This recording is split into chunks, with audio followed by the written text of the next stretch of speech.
Assalamualaikum warahmatullahi wabarakatuh. Baiklah, pada tugas pertemuan ke-14 ini, mata kuliah Governance Digital, kita akan membahas tentang Collaboration in Digital Governance dengan dosen pengampu yaitu Bu Yulia Hanasaina, SIP NAP. Nah, sebelumnya saya akan memperkenalkan diri terlebih dahulu. Perkenalkan, nama saya Syahmairah dengan NIM 2204208 dari Departemen Ilmu Administrasi Negara. Pada poin yang pertama yaitu kerjasama antara tingkat pemerintahan yang berbeda dalam e-government. Saat ini kita masuk dalam era revolusi industri 4.0 yang ditandai dengan meluasnya penggunaan internet, artificial intelligence, dan teknologi robot dalam kehidupan sehari-hari. Perubahan ini mendorong pemerintah untuk meninggalkan cara kerja konvensional dan beralih ke pendekatan yang lebih inovatif. Perubahan tersebut dipicu oleh beberapa faktor, termasuk tuntutan masyarakat akan layanan publik yang cepat dan dapat diakses kapan saja. Semakin tingginya adaptasi masyarakat terhadap teknologi, serta disrupsi yang diakibatkan pandemi yang mempercepat digitalisasi layanan publik. Transformasi layanan sektor publik menjadi hal yang penting untuk menjawab ekspektasi masyarakat terhadap pelayanan yang humanis, inklusif, dan berbasis teknologi modern. Humanis di sini berarti pelayanan yang memperhatikan kebutuhan, perasaan, dan kenyamanan masyarakat. Sedangkan inklusif maksudnya pelayanan yang dapat diakses oleh semua orang tanpa terkecuali. Digitalisasi ini juga bertujuan untuk menciptakan birokrasi yang lebih transparan, memfasilitasi keterbukaan informasi publik, dan memperkuat hubungan dengan sektor privat serta organisasi non-pemerintah. Pelayanan publik yang berbasis teknologi tidak hanya menjadi bagian dari kegiatan pemerintahan, baik di tingkat pusat maupun daerah, tetapi juga menghadirkan tantangan yang lebih besar dibandingkan dengan penerapan teknologi di sektor privat. Di Indonesia, langkah strategis untuk mempercepat transformasi digital dilakukan melalui kebijakan e-government. Kebijakan ini diatur dalam Instruksi Presiden Republik Indonesia Nomor 3 Tahun 2003 tentang Kebijakan dan Strategi Nasional Pengembangan E-Government. Instruksi ini menekankan pentingnya kerjasama antara pemerintah pusat dan daerah untuk mengembangkan sistem e-government yang mampu meningkatkan kualitas pelayanan publik. Dengan demikian, implementasi e-government diharapkan tidak hanya meningkatkan efisiensi dan aksesibilitas layanan, tetapi juga memperkuat akuntabilitas dan kepercayaan masyarakat terhadap pemerintah. Sistem pemerintahan berbasis elektronik atau yang disingkat dengan SPBE berbeda dengan e-government. Dengan merujuk kepada Instruksi Presiden Republik Indonesia Nomor 3 Tahun 2003 tentang Kebijakan dan Strategi Nasional Pengembangan E-Government dan Peraturan Presiden Nomor 95 Tahun 2018 tentang Sistem Pemerintahan Berbasis Elektronik, e-government bentuk pemanfaatan layanan publik secara digital seperti e-service, e-muslim bank, dan e-literasi. Sementara itu, SPBE bukan hanya pemanfaatan layanan digital, tapi juga memiliki interoperabilitas, keterpaduan, dan kesinambungan antar layanan baik pemerintah pusat dan daerah. Dapat dikatakan bahwa SPBE merupakan pengembangan dari e-government itu sendiri. Kolaboratif merupakan pengaturan governance dalam pemerintahan yang melibatkan non-negara seperti masyarakat, swasta, dan organisasi non-pemerintahan dalam proses pembuatan dan pelaksanaan kebijakan publik.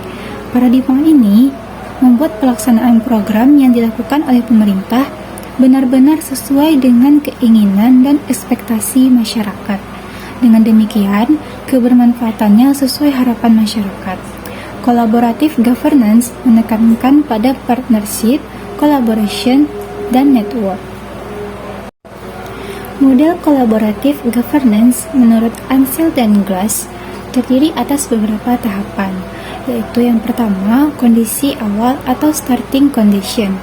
Pada tahap ini menggambarkan bagaimana relasi antar stakeholder dengan latar belakang yang berbeda, kemudian dapat menghasilkan sebuah bentuk hubungan asimetris dalam relasi yang dijalankan. Yang kedua, kepemimpinan fasilitatif atau facilitative leadership.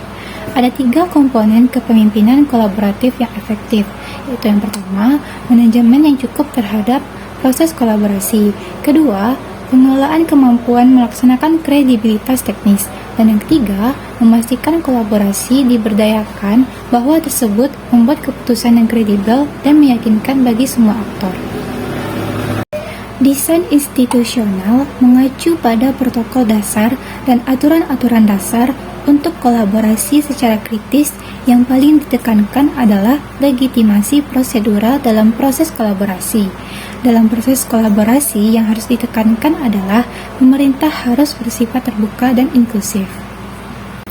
Proses kolaborasi atau collaborative process mengembangkan kolaborasi sebagai perkembangan tahapan. Ansel dan Gass mendefinisikan 3 tahapan proses kolaborasi, antara lain problem setting S atau penentuan permasalahan, kemudian ada direction setting atau penentuan tujuan, dan implementasi. Tahapan upaya kolaborasi diawali dari dialog tatap muka face to face, kemudian membangun kepercayaan, dan selanjutnya komitmen terhadap proses.